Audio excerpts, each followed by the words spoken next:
Hi, I'm Dr. Shaw, and today I'm going to talk a little bit about electrical muscle stimulation and why we use it in our traumatically injured patients. Those patients generally have neck pain, headache, low back pain, sciatic-like symptoms, severe spasms, muscle problems that need to be rehabilitated. And one of the treatments we give our patients is electrical muscle stimulation. It's one of the many forms of electrical therapies that we have on site. Most of our patients in the acute phase or subacute phase of treatment, when the muscles are spasming and they're in a lot of pain, require muscle stimulation for several reasons. One of the reasons is it contracts the muscle. By contracting the muscle, you're doing a form of rehab. It's almost like getting a massage to the muscle, but it helps to make sure that the tissues heal in an organized way.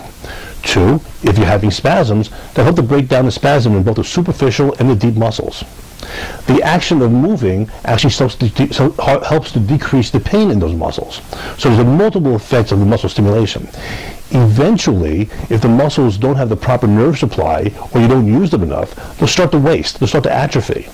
And what the electrical muscle stimulation does then is contracting the muscles so that you don't lose too much of it and you regain the normal strength over time. So for people suffering in pain, spasm, disuse, atrophy, or loss of muscle over time, who really need something to keep that in check and to make sure they restore back to the way they were before, electrical muscle stimulation is perfect, and we have multiple forms of that available in our offices.